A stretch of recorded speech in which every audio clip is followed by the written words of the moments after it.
नमस्कार साथियों, स्वागत है आप सभी का अंकित इंस्पायर्स इंडिया पर। मैं हूं अंकित अवस्थी। आप हैं मेरे साथ में एक ऐसी खबर पर चर्चा करने के लिए जो कि अंतरराष्ट्रीय परिप्रेक्ष्य में भारत की बुलंदियों को दर्शाती है। मैंने आप लोगों को कल ही के सेशन के अंदर एक जानकारी देते हुए कहा था कि भारत की तरफ से हमारे विदेश मंत्री फिलहाल रशिया की यात्रा पर गए हैं। अगर आपको याद हो तो मैंने कल ही मॉर्निंग के सेशन में आपको जानकारी दी थी। आप वहां पहुंचे तो एक उदाहरण लिया, आपने एक रेफरेंस उपयोग में लिया और उस रेफरेंस का नाम था अफगानिस्तान। कहीं पर निगाहें कहीं पर निशाना, यह कला अपनाई हमारे श्रीमान माननीय जयशंकर साहब ने। उन्होंने यूक्रेन से अफगानिस्तान की तुलना की या नहीं, यह आज के सेशन में आपको पता चलेगा। लेकिन सेशन की हमेशा की तरह हम आपके सेशन में कुछ ना कुछ ऐसी जानकारी और लेकर आते हैं जो बहुत से लोगों के काम की बात होती है। भारत जहां पर रोजगार अपने आप में एक बड़ा चैलेंज है, यदि एक प्लेटफॉर्म आपको यह गारंटी देता है that is reliable bye Unacademy कि आपको एक टेस्ट देना है, वो भी फ्री ऑफ कॉस्ट, और उसके 15 दिन के भीतर आपको जॉब मिल जाती है। अगर आप टेस्ट क्वालिफाई नहीं कर पाते तो आप कोर्स की पढ़ाई करते हैं, कोर्स पढ़ने के बाद भी जॉब नहीं लगती तो कोर्स की फीस वापस पा जाते हैं जॉब की गारंटी के साथ। कहने का अर्थ यह है कि बहुत ही अल्टीमेट प्रोडक्ट आज के सेशन में आपको पता चलेगा। डिटेल में सारी जानकारियां दूंगा, लेकिन उससे पहले चलिए आपको कुछ जानकारी दुनिया की देते हैं। कल ही की बात है, मैंने आपके सामने एक सेशन किया था। मैंने कहा था कि अमेरिका ने यूक्रेन को सलाह दी है कि भैया सुनो, अब शांति रख लो यार, क्योंकि हमारे खुद के घर के अंदर शांति नहीं हो रही है, तुम्हारे चलते हम इलेक्शन में हार जाएंगे। बाइडेन ने चुपचाप जो है वो जेलेंस्की को सलाह दी थी। ये कल की ही बात थी, मैंने आपके सामने ये चर्चा की थी और मैंने उसी समय आपसे ये कहा था, मैंने आपको न्यूयॉर्क टाइम्स की एक खबर के हवाले से कहा था कि क्या भारत की तरफ से जो एस जयशंकर साहब मॉस्को जा रहे हैं वो शांति ला सकते हैं। कल का सेशन है, जिन्होंने नहीं देखा जरूर देख लीजिएगा। अब जनाब हमारी तरफ से ये पहुंच जाते हैं। जयशंकर साहब वहां पहुंच करके एक उदाहरण काम में लेते हैं। मैं आपको बता दूं साथियों, आज के सेशन में मैं आपको अफगानिस्तान की वो कहानी सुनाऊंगा जिसे शायद आप में से बहुत से लोगों ने पहली बार सुनने वाले होंगे। क्या है, जयशंकर साहब यहां पहुंचते हैं और कहते हैं don't forget Afghanistan situation, Jaishankar put the spotlight on terrorism. आतंकवाद पर ध्यान रखते हुए जयशंकर साहब ने कहा कि कृपया करके अगर ध्यान हो तो आप लोग अफगानिस्तान की कंडीशन ना भूलें। और उदाहरण के रूप में उन्होंने यूक्रेन को चपेट दिया। यहां पर बातें यूक्रेन की चल रही हैं, आप अफगानिस्तान को बीच में ले आते हो, ये क्या है? सारी बातें आपको आज के सेशन में पता चलेंगी, क्योंकि विशेष रूप से हमारे आज के सेशन में रशिया के साथ भारत की जो बातचीत हुई वो तो पता चलेंगी ही, उसके अलावा अफगानिस्तान का रेफरेंस यानी अफगानिस्तान की कहानी कि किस प्रकार से एक बहुत आबाद खुशहाल देश बर्बाद होकर के भुखमरी के लिए इस समय संघर्ष कर रहा है। साथियों, आपके सामने एस जयशंकर साहब की कुछ तस्वीरें हैं जो उन्होंने अपने द्वारा अपने ट्विटर हैंडल पर शेयर की हैं। उन्होंने कहा कि हमने trade, investment, energy, fertiliser, pharma, agriculture, shipping, इन सब क्षेत्रों के बारे में आपस में बातचीत की है। आपको याद होगा इस साल हमारे जयशंकर साहब की यह 5वीं विदेश यात्रा है, रशिया के साथ 5वीं मुलाकात है, यानी कि रशिया के साथ 5वीं बार इस साल में हम लोग मिल रहे हैं। यहां पर इन्होंने अपने समकक्ष विदेश मंत्री सर्गेई लेवरोव के साथ में मुलाकात की, उसकी तस्वीरें इन्होंने प्रॉपर तरीके से साझा की। इन तमाम साझा की हुई चीजों में इन्होंने अपनी बातें रखते हुए कहा कि दुनिया को अफगानिस्तान की सिचुएशन नहीं भूलनी चाहिए। यानी कि आप कहना तो चाह रहे हैं यूक्रेन की बातें, नाम अफगानिस्तान का ले रहे हैं, और उन्होंने कहते हुए कहा कि मैं अपने आप में इस बात को लेकर बड़ी तरह चिंतित हूं कि जिस प्रकार की आतंकी घटनाएं यहां संचालित हो रही हैं उनका किसी की ओर ध्यान क्यों नहीं है। स्थिति संकट में है, इनको समझने के लिए सभी एक साथ आना जरूरी है। यह कहानी बड़ी ही रोचक है, इस कहानी को हम सुनेंगे, लेकिन उससे पहले मैं आपको कुछ और चीजें याद दिला देता हूं ताकि इस कहानी को आप बहुत ढंग से सुन सकें। कल जब मैं आपके सामने अमेरिका की बातें कर रहा था तब मैंने एक लाइन बोली थी कि आंकड़े बताते हैं कि अमेरिका, कई जगह अलग अलग आंकड़े हैं, कुछ जगह आंकड़े हैं कि अराउंड $20 बिलियन अमेरिका यूक्रेन पर खर्च कर चुका है। कई जगह आंकड़े हैं कि अमेरिका के नेतृत्व वाले देश $40 बिलियन खर्च कर चुके हैं यूक्रेन के ऊपर। एक आंकड़ा दिखाता हूं, अमेरिका ने यूक्रेन के ऊपर अमेरिका ने अफगानिस्तान के ऊपर $145 बिलियन खर्च किया था। यह डेटा है, ये खर्च दिखाता है कि आपने 20 साल तक एक देश को अपने अनुसार चलाने का प्रयास किया, उसी ने आपको खदेड़कर बाहर का रास्ता दिखा दिया। इसी आधार पर आज का विश्लेषण होगा। क्या है ये स्थिति कि आपने इतना पैसा खर्च करके एक देश को लाइन पर लाने की कोशिश की और आप जैसे ही उस देश से अपनी निगाहें हटाते हैं, वो देश आजादी के नाम पर दुनिया से केवल भीख मांग रहा है कि अरे कोई कम से कम हमें देश तो मान लो। कुछ तारीखें हैं जिन्हें आप एक बार नजर देख लें। तारीख जनवरी 19, 2022, आपको याद होगा अगस्त के अंदर 15 अगस्त को ही वो अपनी आजादी मना सकता है। 15 अगस्त 2021 को पूरी तरह अमेरिका वहां से निकला और अफगानिस्तान के अंदर तालिबान का शासन आया। आप तारीखों को देखें। 19 जनवरी 2022 अफगानिस्तान कहता है कि दुनिया हमें पहचान दे, हमें सरकार माने, तालिबान ने कहा। 29 अप्रैल की खबर देख रहे हैं। तालिबान के सुप्रीम लीडर ने दुनिया से कहा कि हमें इस्लामिक एमिरेट के रूप में स्वीकार करें। फिर आप यहां पर तारीखों में देखें, यह तारीख है जुलाई की। आप देखते चलिए, जनवरी, अप्रैल, जुलाई। Taliban urges international community to recognise it as government. और तारीखें देखें, 7 अगस्त की तारीख, Taliban urges US to recognise Islamic Emirates of Afghanistan. सबने ये कहा कि अमेरिका की दोस्ती इतनी गंदी है कि वो जिस देश को छोड़कर निकलता है वो देश अपने अस्तित्व की लड़ाई लड़ने लगता है। अच्छा, आप और हम इस बात के पूरी तरह गवाह हैं कि जब से अमेरिका अफगानिस्तान से बाहर निकला है, वेस्टर्न मीडिया का पूरी तरह ध्यान अफगानिस्तान से हट चुका है। अफगानिस्तान में क्या हो रहा है किसी को कोई मतलब नहीं है, कोई परवाह नहीं है। ये स्थितियां हैं जो दिखाती हैं कि अब कोई इस बारे में चर्चा नहीं कर रहा है कि यहां पर क्या हो रहा है। अफगानिस्तान के अंदर क्राइम रेट तालिबान के पावर में आने के बाद बड़ी मात्रा में बढ़ गई है। मिलियंस ऑफ पीपल जो है वो भूख की रफ्तार में आगे की तरफ बढ़ रहे हैं। इस पूरी जानकारी को आगे बताएंगे, लेकिन उससे पहले वहां क्या हो रहा है इससे ज्यादा आपके लिए जरूरी बात, और जरूरी बात यह है कि आपके लिए रीलेवल बाय अनअकैडमी एक ऐसा प्लेटफॉर्म है जहां पर आप एक फ्री टेस्ट देकर, जिसका लिंक मैंने कमेंट बॉक्स और डिस्क्रिप्शन में दिया हुआ है, आप वहां पर मात्र 1000 के टेस्ट में 500 से अधिक नंबर लाकर 15 दिन के भीतर 800 से अधिक स्टार्टअप्स, जिसके अंदर जोमेटो, स्विगी, ग्राफी, ये बहुत सारी बड़ी बड़ी कंपनियां, ओला, ऐसे स्टार्टअप्स में जॉब पा सकते हैं।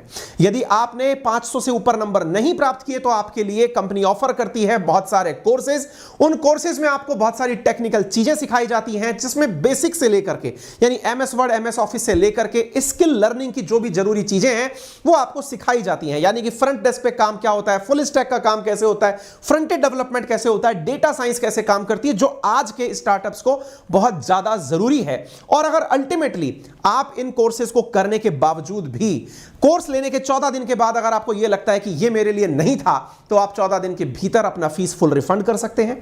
आपने पूरा कोर्स पढ़ लिया, उसके बाद आपको लगता है कि नहीं यार मेरे साथ काम नहीं बना, मेरी जॉब नहीं लग रही, कोई बात नहीं, 90 डेज के अंदर आप अपनी फीस रिफंड ले सकते हैं। यानी एक इतना सिक्योर्ड काम, जिस प्रोडक्ट के ऊपर इतना बिलीव है कंपनी को, इसे करने के बाद लोगों की जॉब लग जाएगी, तो आप इससे क्यों चूकते हैं? अभी जाइए, लिंक कमेंट बॉक्स में दिया हुआ है, डिस्क्रिप्शन में दिया हुआ है, वहां जाकर के फ्री टेस्ट पर काम करिए, थोड़ी मेहनत करके रोजगार अश्योर कर लीजिए, क्योंकि लोगों को लाखों रुपए की जॉब प्रति वर्ष के हिसाब से मिली है। आप जाकर के ट्राई कर सकते हैं। आगे बढ़ते हैं। अब आज के सेशन में जो कहानी आपके साथ हम चर्चा करने वाले हैं, यह कहानी है साथियों अफगानिस्तान की। अफगानिस्तान में एक राजा हुआ करता था जिसका नाम है मोहम्मद जहीर शाह। क्योंकि मेरे सेशन में मैं आपको आज ये बताऊंगा कि किस प्रकार से अमेरिका और रशिया की कोल्ड वॉर की बलि चढ़ गया अफगानिस्तान, कैसे यहां पर जन्म लिया तालिबान। चलिए शुरू करते हैं साथियों। अफगानिस्तान का आखिरी राजा हुआ करता था मोहम्मद जहीर शाह। अब इस जहीर शाह की कहानी सुनिए, मैं आपको बताता हूं। कहानी है वर्ष 1919 की। आप और हम 1947 में आजाद हुए थे। अफगानिस्तान ब्रिटिशर्स से 1919 में आजाद हो चुका था, यानी कि ब्रिटिशर्स की गुलामी से मुक्ति पा चुका था। जैसे ही अफगानिस्तान ने मुक्ति पाई, यहां पर राजशाही आ गई और राजशाही यहां पर 54 साल तक रही। और जो राजा बना उसका नाम था मोहम्मद जहीर शाह। कहानी को बड़े ही रोचक अंदाज में सुनिएगा, क्योंकि यह कहानी आपको बहुत कुछ सिखाएगी। एक बहुत ही अच्छा इंटरव्यू मुझे याद है, एक बार रोमन सैनी जो अनअकैडमी के फाउंडर हैं, उन्होंने इंटरव्यू लिया था इनका शशि थरूर जी का, क्योंकि शशि थरूर जी हिस्ट्री को काफ़ी ज़्यादा रिलेट करते हैं। तो शशि थरूर जी से पूछा उन्होंने कि सर आप एक बात बताइए कि किस प्रकार से हिस्ट्री आज के युवा के काम की है। तो उन्होंने एक लाइन बोली थी कि हिस्ट्री हमें केवल यह नहीं बताती कि इतिहास में हुआ क्या था, पास्ट में हुआ क्या था, हिस्ट्री हमें यह भी बताती है कि पास्ट में जो हुआ था, अगर आप नहीं सुधरे और आप ऐसे ही रहे तो भविष्य भी आपका कैसा होगा, भविष्य का दर्शन कराता है इतिहास। यानी इतिहास जो बीत गया वो नहीं है, इतिहास को समझने वाले लोग ही भविष्य बनाते हैं। यह लाइन तब से लेकर आज तक मेरे मन में इतिहास के प्रति भाव पैदा करती है। अब मैं आपको कुछ हिस्ट्री की कहानियां सुनाता हूं, आप केवल अपने दिमाग में पैरेलली एक स्टोरी चलते रहने देना, ठीक है। चलिए शुरू करते हैं। तो जैसा मैंने आपसे कहा कि 1919 के अंदर ब्रिटिश राजशाही अफगानिस्तान से गई और यहां पर एक राजशाही यानी राजा का शासन आया। राजा का नाम था मोहम्मद जहीर शाह। उन्होंने 1973 तक यहां राज किया। 1973 में वो बीमार हुए, इसके इलाज के लिए उन्हें इटली जाना पड़ा और इटली जब वो निकले तब उनके सेनापति थे जिनका नाम था दाऊद खान। उन्होंने तख्ता पलट कर दिया और अपने आप को अफगानिस्तान का प्रधानमंत्री घोषित कर दिया। राजाओं के साथ अक्सर ऐसा होता आया है, अपने देश में भी जब मुगल सल्तनत थी तो भी उनके साथ भी यही सब होता रहा, बाप को बेटा ही मार के चलता रहा। चलिए खैर कोई नहीं, सब अफगानिस्तान का प्रधानमंत्री एक सेनापति बना जिसका नाम था सेनापति दाऊद खान। ये दाऊद इब्राहिम से कोई रिश्ता नहीं रखता है, नाम है इसका, ठीक है। दाऊद खान ने आवाम से यानी जनता से यह वादा किया कि वो नया संविधान लाएंगे, यानी कि कॉन्स्टिट्यूशन लाएंगे। जब भी मोनार्की के साथ कॉन्स्टिट्यूशन शब्द जोड़ा जाता है, जैसे ब्रिटेन के अंदर है, इसे कॉन्स्टिट्यूशनल मोनार्क समझा जा सकता है, ठीक है। नए संविधान का वादा किया और 1977 में दाऊद खान ने संविधान के नाम पर सिंगल पार्टी सिस्टम लॉन्च कर दिया। जैसे चाइना में है कम्युनिस्ट पार्टी ऑफ चाइना, जैसे एक सरकार है, ऐसे ही इन्होंने कहा कि हम सिंगल पार्टी लेकर यहां पहुंचेंगे। सिंगल पार्टी के नाम पर जनता ने बगावत कर दी। उन्होंने कहा कि इसका मतलब तो तुम हमेशा खुद ही यहां के राजा बन के रहना चाहते हो, संविधान के नाम पर अपने आप की जिंदगी पूरी करना चाहते हो। ऐसी स्थिति में यहां पर एक क्रांति शुरू हो गई जिसकी अगुवाई कर रहा था नूर मोहम्मद तारिकी। अब इस शब्द को आप याद रख लीजिएगा, चाहे आपको तारक मेहता का उल्टा चश्मा याद रहे या नूर मोहम्मद तारिकी। अब आप इस शब्द को याद करिएगा, नूर मोहम्मद तारिकी, क्योंकि पूरी कहानी इस तारिकी की तारीख पर टिकी हुई है। आगे बढ़ते हैं साहब। तारिकी ने क्रांति करी और उस क्रांति के अंदर अफगान जनता ने तारिकी का पूरा समर्थन किया। दाऊद खान को कुर्सी छोड़ करके भागना पड़ा। अब तारिकी की सत्ता आ चुकी थी। अब ये जो तारिकी सत्ता में बैठ करके आया, दाऊद खान निकल गया। दाऊद खान के बारे में एक बहुत ही इंटरेस्टिंग पंक्ति कही जाती है। वो ये कहा करता था कि मैं तो जीवन में, वो मतलब एक तरह से इमरान खान था, पाकिस्तान समझो कि उसी दाऊद खान का आशीर्वाद लेकर के सत्ता में है। एक तरह से यूं समझो, ये मानता था कि भाई दोनों लोगों से पार्टी करवाओ ना, इधर रशिया से भी फायदे लो और इधर अमेरिका से भी फायदे लो। इसने कहा कि मैं अपने आप को सबसे खुश तब फील करता हूं जब मेरी सिगरेट तो अमेरिकी हो और माचिस जो है वो सोवियत रूस की हो, यानी कि एक प्रकार से दोनों के फायदे मैं ले सकूं, ऐसी सत्ता मैं चलाना चाहता हूं। ये व्यक्ति था, लेकिन इसे क्रांति के बाद हटना पड़ा। क्रांति के बाद जब ये हटा तो नूर मोहम्मद तारिकी सत्ता में आए। अब मैं इस व्यक्ति के बारे में आपको क्यों बता रहा हूं, क्योंकि यही वो व्यक्ति है जिसकी वजह से आज भी अफगानिस्तान जो है वो तालिबान के मसले में उलझा हुआ है। अमेरिका और रशिया आपस में झगड़ रहे हैं। चलिए बताते हैं।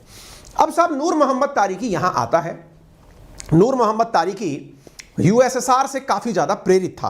आपको बता दूं 1991 में से पहले रशिया नहीं हुआ करता था, सोवियत रूस हुआ करता था। ये उससे काफी ज्यादा मोटिवेटेड था, वहां पर साम्यवाद था, साम्यवाद से काफी ज्यादा प्रभावित था। यह भी चाहता था कि कामगारों के पास में सत्ता हो, खेत जो है वो आम जनता के पास हो, पैसे का संकेंद्रण ना हो, यानी पूंजीवाद का पूरी तरह यह व्यक्ति विरोधी था। लेकिन इसके साथ साथ एक और जो चीज इसके अंदर अलग थी वो ये थी कि ये ज्यादा धर्म के प्रति कट्टर नहीं था, आधुनिकता को मानता था, नए सुधार को मानता था, महिलाओं की शिक्षा को प्रोत्साहित करता था। इसके राज में तालिबान, इसके राज में अफगानिस्तान ने बहुत प्रॉस्पेरिटी प्राप्त करी, बड़ी मात्रा में फैक्ट्रीज लगी, लोगों ने पढ़ाई करी, विदेशों में लोग पढ़ने जाने लगे। एक तरह से अफगानिस्तान, जैसे आपको मैं बताऊं, आज की स्थिति में जब आप तुर्की जाएंगे ना, कभी तुर्की, वो देश भले ही इस्लामिक हो लेकिन वहां के लोग पूरी तरह से यूरोपियन कल्चर के हैं। ऐसे ही आप दुबई चले जाइए, आप वहां जाएंगे तो आपको यह लगेगा ही नहीं कि जो कट्टरवाद शब्द आपके दिमाग में सुनते ही आता है अफगानिस्तान जैसा, वो वहां नहीं है। ऐसा ये व्यक्ति था, यानी कि ये सुधारवादी व्यक्ति था। इसकी नजर में यह था कि लोगों को ग्रोथ करनी चाहिए, आगे बढ़ना चाहिए। आधुनिकीकरण इस व्यक्ति ने शुरू कर दिया और इसने महिलाओं की शिक्षा, आजादी, इस पर काम करना शुरू किया। नूर मोहम्मद तारिकी का आधुनिकीकरण जो है ना, यह एक प्रकार से यूएसएसआर का पूर्ण आशीर्वाद समझा जा रहा था। ऑब्वियस सी बात है, जब भी आप सुधारवादी चीजें करेंगे तो कुछ लोगों को चीजें बुरी लगेंगी, और जब जिन लोगों को बुरी लगेंगी आपको आवश्यकता है उन्हें भड़काने की। सामाजिक सरकारों के अंदर, यानी कि जो लोग समाज के अंदर रहने वाले लोग थे, उनमें से कुछ कट्टरवादियों को यह बात बिल्कुल पसंद नहीं आ रही थी। बस फिर क्या था, इन्हीं को हवा देने का काम किया अमेरिका ने। यानी एक तरफ जहां यूएसएसआर के कारण तारीकी लगातार प्रोग्रेस किया जा रहा था, वहीं अमेरिका इस क्षेत्र में टांग लगाने के लिए उतर आया। और उसने क्या किया, कई कबीलों को जब यह बात रास नहीं आ रही थी तो अमेरिका ने कई कबीलों को भड़काया और यह कहा कि ये इस्लाम के अनुसार नहीं हो रहा है, इस्लाम खतरे में है। आप सोचकर देखिए, जो अमेरिका आज इस्लामिक आतंकवाद की चर्चा करता है, असल में आतंकवाद की जननी अमेरिका है। उसने लोगों को यह भड़काया कि सब इस्लाम के खिलाफ है, कोई ये मानता ही नहीं था पहले। अब ये चीजें जब निकल करके आने लगी तो मजहब के नाम पर नूर मोहम्मद तारिकी का विरोध होना शुरू हो गया। अपन लोग जब आतंकवाद की बात करते हैं, इस्लामिक आतंकवाद के बारे में बात करते हैं, यह शब्द पहले मीडिया में नहीं हुआ करता था, धीरे धीरे घुसना शुरू हुआ। यह दौर था जब सोवियत संघ और अमेरिका के बीच में कोल्ड वॉर चल रहा था और अफगानिस्तान में सोवियत रूस की बढ़ती हुई ताकत को अमेरिका देखकर खुश नहीं हो रहा था। ऐसी स्थिति में इस नूर मोहम्मद तारिकी को हटाने के लिए अफगानिस्तान से अमेरिका ने कबीलों को भड़काना शुरू कर दिया। आप इधर देख सकते हैं, यह तारिकी का बयान है कि we want to create a society in which our workers and farmers can afford to appear in handsome attire and enjoy a good life. यानी कि वो सुंदर दिख सके, एक अच्छी जिंदगी जी सकें, एक अच्छी हेल्थ के साथ वो रह सकें। मैं एक ऐसी सोसाइटी की कल्पना करता हूं। ये वो व्यक्ति था तारिकी, जो मैंने आपसे कहा। अमेरिका अपना हाथ फैला चुका था। क्यों? क्योंकि अमेरिका ने कोल्ड वॉर के चलते, कोल्ड वॉर क्या था यह बताने की आवश्यकता नहीं होनी चाहिए, लेकिन फिर भी अगर आप पहली बार सुन रहे हैं तो इतना जान लीजिए कि रशिया और अमेरिका के बीच में एक ऐसा संघर्ष जो कि सेकेंड वर्ल्ड वॉर के बाद शुरू हुआ, 1991 में खत्म हुआ, जब यूएसएसआर 15 देशों में टूट गया। यानी कि ये लोग एक दूसरे के सामने कभी आमने सामने तो नहीं आए, लेकिन दुनिया के और देशों के अंदर जा जाकर आपस में लड़ाई लड़ते रहे। आगे की कहानी सुनिए साहब। अब इधर की तरफ अमेरिका की जो गुप्तचर एजेंसी है, यानी कि CIA, वो इस तारिकी को हटाने के लिए इसके विदेश मंत्री हसीफुद्दीन अमीन को भड़का देती है और कहती है कि यार तू इस तारिकी को हटा दे, सरकार में तू चला आ, और तारिकी को अगर हटाकर सरकार में आएगा तो मैं लोगों से यह मैसेज दिलवा दूंगा कि यह इस्लाम का समर्थक है, कट्टरवाद को अपनाता है, महिलाओं की शिक्षा का विरोधी है। ऐसी स्थिति में हफीजुद्दीन अमीन जो है वो अमेरिका के साथ मिल गया। हफीजुद्दीन अमीन को अमेरिका की वजह से आगे किया गया। यहां पर अब चीजें क्या होने लगी, अमेरिका ने वो लोग जो कबीले के रहने वाले थे उन्हें अपने देश में बुलाकर ट्रेनिंग देना शुरू किया। आपको जानकर आश्चर्य होगा कि अफगानिस्तान से बड़ी मात्रा में लोग वीजा प्राप्त करके अमेरिका गए, वहां से सेना की ट्रेनिंग लेकर आने लगे। मुजाहिदीनों को अफगानिस्तान के पड़ोस से निकालकर पाकिस्तान में ट्रेनिंग दी जाने लगी, हथियार दिए जाने लगे ताकि वो यूएसएसआर और तारिकी को वहां से हटा सके। मजहब के नाम पर तारिकी सरकार को गिराने के लिए अमेरिका ने, अब ये चीज आप देखिएगा, क्योंकि आप कहते हैं ना जैसा पेड़ बोओगे वैसे फल पाओगे। अगर आपने बोया ही पेड़ बबूल का है तो उस पर आम कहां से हो जाएंगे। तो अमेरिका ने सऊदी अरब को भी अपने साथ मिला लिया। इसी के साथ सऊदी अरब से बहुत सारे लोग सोवियत संघ और तारिकी सरकार से लड़ने के लिए अफगानिस्तान में जाने शुरू हो गए। इंटरेस्टिंग बात मैं आपको बताऊं, इधर अमेरिका ईरान के अंदर आधुनिकीकरण करने चला आया। जिस ईरान के आज हाथ धो के पीछे पड़ा है, अमेरिका उस समय अफगानिस्तान के विरोध में ईरान में अपनी एंट्री कर गया, क्योंकि वो पड़ोसी थे। इस बात को तारिकी ने खुद ने काबुल टाइम्स में प्रकाशित करवाया। उन्होंने कहा कि ये जो पूंजीवादी ताकतें हैं, साम्राज्यवादी विरासतें हैं, ये काबुल टाइम्स की खबर है कि ये हमारे काम को रोकने का प्रयास कर रही हैं। खुल्लम खुल्ला सब चल रहा था। अमेरिका सोवियत रूस को हटाने की कोशिश कर रहा था। फिर क्या था, When our party took over political power, the exploiting classes and reactionary forces went into action. The only rusty and antiquated tool that they use against us is to preaching in the name of faith and religion against the progressive movement। यानी कि सुधारवादी प्रक्रियाओं के खिलाफ इन लोगों के द्वारा जो प्रयास किया जा रहा है वो केवल धर्म के नाम पर लोगों को भड़काने का है। आप सोच सकते हैं तारिकी उस समय कितना इंटेलिजेंट आदमी था जिसे इतना दूर का दिखाई दे रहा था। अफगानिस्तान में अब तक अलग अलग कबीले अपनी अपनी बातों को मनवाने के लिए तारिकी सरकार के खिलाफ निकलना शुरू हो चुके थे। छात्रों के साथ भी युद्ध आतंक वो शुरू हुआ, माहौल बनना शुरू हुआ। साथियों, छात्रों को तालिब कहा जाता है। तालिबान जो शब्द है ना, असल में जैसे अफगानिस्तान, पाकिस्तान, ऐसे छात्र शब्द को तालिब कहा जाता है और तालिब का स्थान तालिबान कहलाता है। इस आंदोलन में छात्रों को भी ऐड कर लिया गया। छात्रों को ऐड करने से अमेरिका ने तालिबान यानी तालिब को भड़काना शुरू किया और उन्हें आधुनिकीकरण के खिलाफ खड़ा कर दिया कि नहीं, तारिक की सरकार गलत है, इसे हटाओ। ये कौन कर रहा था? अमेरिका, जो खुद आधुनिकीकरण के नाम पर ना जाने कितनी सीमाएं लांघ चुका है, वो किसी के अंदर, क्योंकि उसे सोवियत रूस को नीचा दिखाना था। साथियों, आगे क्या होता है? आगे की कहानी कुछ इस तरह से है कि यहां पर तारिक, ये जो है ना, विरोध जब इनका बढ़ने लगा तो ये जो नूर मोहम्मद तारिकी है, ये सोवियत रूस चले गए। वहां पर जैसे गए, इनको अमेरिका, वहां पे सोवियत रूस ने इनसे कहा कि एक काम करो, आपका जो विदेश मंत्री है ना, उसको पद से हटा दो। लेकिन उधर अमेरिका की गुप्तचर एजेंसीज ने इनके विदेश मंत्री को बता दिया कि तुम्हारे हटाने का फरमान जारी हो गया है। जैसे हटाने का फरमान जारी हुआ, यह खबर इसे पता चली, भाई साहब, इन अमीन ने क्या किया कि जैसे ही ये तारीख लौटे, इनको परिवार समेत मार दिया। जब देश में लौटे, मार दिया। यह बात रशिया को पसंद नहीं आई कि यार, हमारी प्रेजेंस में अमेरिका इतना हावी हो गया कि हमारे ही नेता को मार दिया। किसने मारा था? विदेश मंत्री ने मरवाया था। रशिया इसका बदला लेने के लिए कूद पड़ा। मिशन का नाम दिया स्टॉर्म 333। स्टॉर्म 333 मिशन के अंदर रशियन फोर्सेस अफगानिस्तान में घुसकर चली आती हैं और आकर के 27 दिसंबर 1979 के अंदर पहुंच करके उस विदेश मंत्री का खात्मा कर देती हैं। रशियन फोर्सेस यहां पर बुरी तरह से वो जो अमीन की सरकार खड़ी हुई थी उसको गिरा देती है, यानी कि तारिकी को मारने वालों को मार देती है। लेकिन अब तक बहुत सारे कबीले अपने अपने हाथों में बंदूक लेकर खड़े हो गए थे। वो सोवियत संघ को अपना विरोधी मानने लगे थे। उनको यह लगने लगा था कि सोवियत संघ आधुनिकीकरण चाहता है, प्रोग्रेसिव थॉट चाहता है। उनको भड़का दिया गया था अमेरिका के द्वारा, उनके हाथों में हथियार दे दिए गए थे। लोगों को लग यह रहा था कि अफगानिस्तान के पास कोई संसाधन है। वास्तविकता में वो तो केवल एक बैटलफील्ड था, क्योंकि सोवियत रूस और अमेरिका वहां जाकर लड़ना चाहते थे। आगे क्या हुआ? आगे की बात सुनिए। सोवियत संघ यहां पर रहते ही कुछ दिनों के भीतर समझ गया कि यहां रहने का कोई फायदा नहीं है, यहां से निकल लेने में ही बेहतरी है। सोवियत संघ यहां से निकल लिया कि बेटा, तुम्हें तुम्हारे ही हाल पर मरता हुआ छोड़ते हैं। रशिया यहां से निकलता है। अफगानिस्तानी करके एक अलग से किताब लिखी गई है जिसमें इस बारे में चर्चा की गई है कि रशिया को अफगानिस्तान को उसी के हाल पर छोड़ करके रूस यहां से बाहर निकल लेता है। रूस की सेना यानी सोवियत रूस की सेना यहां से वापस निकल गई। अब पीछे से क्या छोड़ गई? पीछे से अब कोई दुश्मन ही नहीं बचा, लड़े किससे? जबरदस्त बात देखिए आप, यहां पर समय का तख्ता पलटी होता है।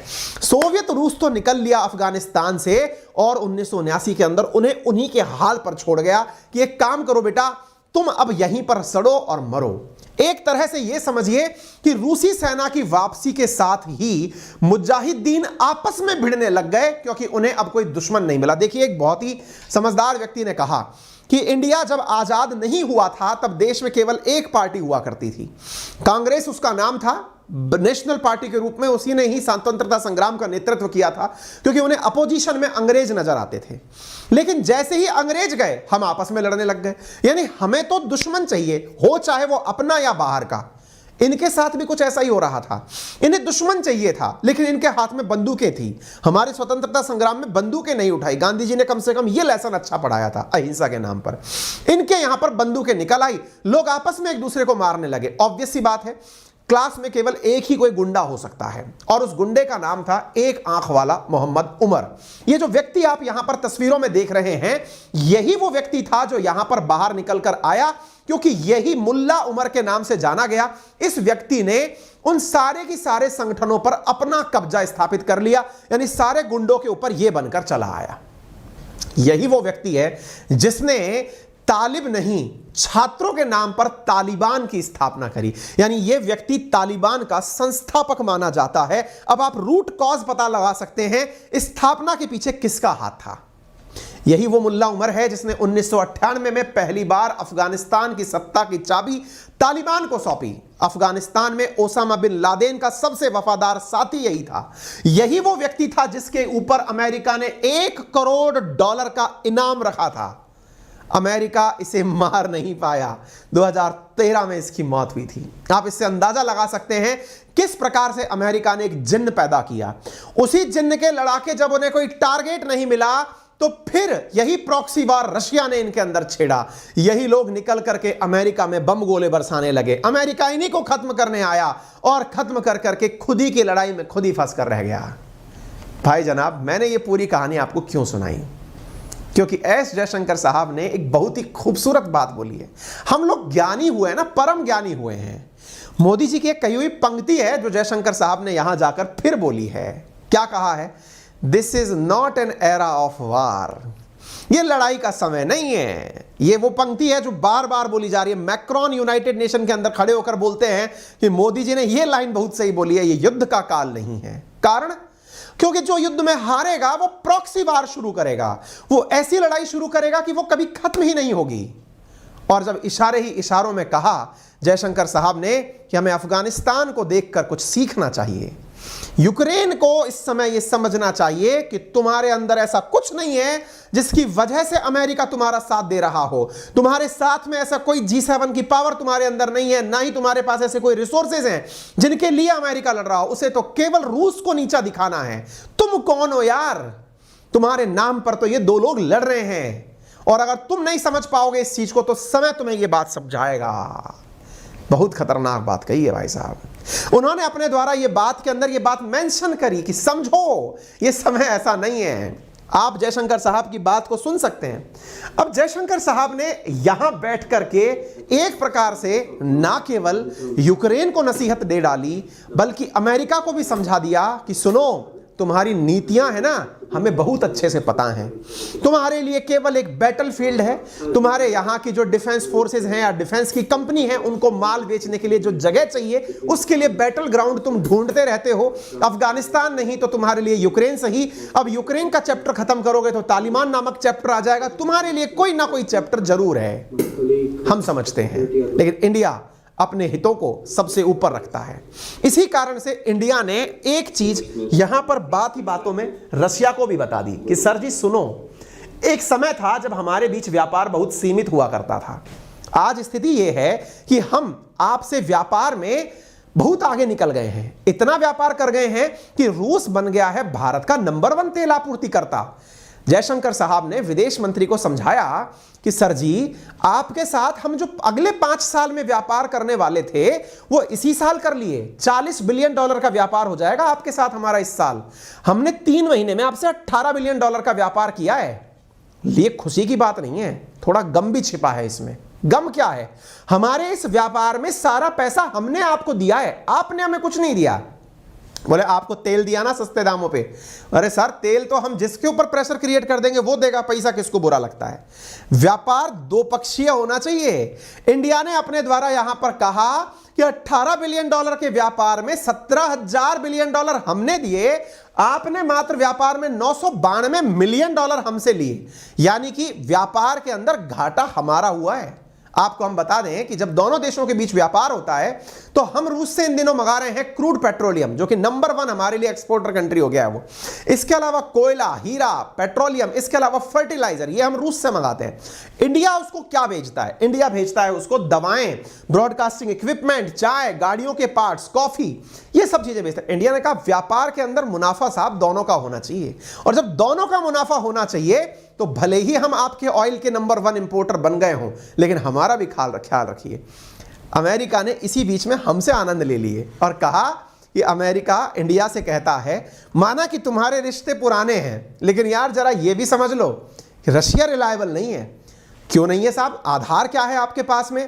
बोले रिलायबल इसलिए नहीं है क्योंकि व्यापार में देख नहीं रहे हो, तुम्हारा घाटा हो रहा है। अरे साहब, हम ये भी देख रहे हैं कि हम सस्ता तेल उनसे पा रहे हैं। खैर, अमेरिका को भी अपनी बात इसलिए कहनी चाहिए क्योंकि इंडिया अब इतनी प्राइम लोकेशन हो गया है कि हर कोई हम में अपना बाजार ढूंढता है। इनका भी वक्तव्य आया, सुनाना हमने आपको जरूरी नहीं समझा। फिलहाल के लिए अमेरिका इस बात को भी स्वीकार कर लिया और कहा कि रशिया से अगर इंडिया तेल परचेज करता है तो इसमें हमारे लिए कोई बुराई की बात नहीं है। कारण इसलिए है क्योंकि 25 साल का प्यार है भाई, एक दिन में कैसे खत्म हो सकता है। ऐसी स्थिति में एक बात तो तय है कि इंडिया की तेल की मांग को दुनिया समझती है और इंडिया जिससे व्यापार करेगा उसे सब रेस्पेक्ट करते हैं। तभी तो पाकिस्तान का अखबार लिखता है डॉन के नाम से कि every country can import Russian oil as India, ऐसा अमेरिका कहता है। वास्तविकता में अमेरिका इंडिया के लिए ही यह नियम रखता है। तुम्हारे भी चच्चा इमरान खान ने करने की कोशिश की थी, सरकार से हाथ धो बैठा। अभी तो जान से हाथ धो बैठता भाई साहब, स्थिति खराब हो गई थी। खैर चलो, जिसको जितना ज्ञान समझ में आए। कहते हैं ना कि बारिश की बूंदें सब पे पड़ती हैं, सीप पे पड़ती है तो मोती बन जाती है और कीचड़ में पड़ती है तो और गंदा हो जाती है। खैर जी, कोई नहीं, फिलहाल के लिए ये बातें अपने आप में समझाने के लिए पर्याप्त है कि अमेरिका का स्टैंड इंडिया को लेकर के कितना सुलझ गया है। अब बात आती है कि ये लोग सर कैसे डाइजेस्ट कर पा रहे हैं कि हम इतना सस्ता तेल ले भी ले रहे हैं और अमेरिका को भाव भी नहीं दे रहे हैं। अभी अपने आप को बड़ा रखने के लिए केवल इतना बोल रहे हैं, प्राइस कैप रख लो भाई। प्राइस कैप का मतलब ज्यादा महंगा माल ना खरीदो, रशिया से खरीदो चाहे कहीं से ही खरीदो, ज्यादा महंगे में नहीं बेचना है। खैर बाहर में जाओ। फिलहाल के लिए अमेरिका ने यूक्रेन को शांति की सलाह दे दी है क्योंकि उसे समझ में आ गया है कि युद्ध खत्म करना ही बेहतरी है, क्योंकि किसी से किसी प्रकार का कंट्रोल स्थापित नहीं हो रहा है। फिलहाल के लिए इतना ही। जानकारी पसंद आई हो तो प्लीज इसे जरूर लाइक करें, सेशन को शेयर करें, चैनल पर नए हैं तो सब्सक्राइब करना ना भूलें। और जैसा मैंने आपसे कहा था कि मैंने कमेंट बॉक्स में एक लिंक पिन किया है, जिसका लिंक मैंने डिस्क्रिप्शन में भी डाला है, आप वहां जाकर अपनी नौकरी सुनिश्चित कर लें, क्योंकि एक टेस्ट आपको 15 दिन के अंदर बहुत ही खूबसूरत जॉब दिला सकती है। साथियों, चैनल पर नए हैं तो प्लीज सब्सक्राइब करिए, क्योंकि हमारी टीम दिन रात मेहनत करके आपके लिए बेहतरीन कंटेंट क्रिएट कर रही है। इसके साथ साथ अगर आप इस कंटेंट की पीडीएफ चाहते हैं तो हमारे टेलीग्राम चैनल अंकित अवस्थी सर और GK by Ankit Awasthi sir पर कनेक्ट कर सकते हैं। फिलहाल के लिए इतना ही। बड़ों का सम्मान करें, छोटों को प्यार दें, अपना व्यक्तित्व इस प्रकार से विकसित करें कि महिलाएं आपके साथ सुरक्षित महसूस करें। धन्यवाद।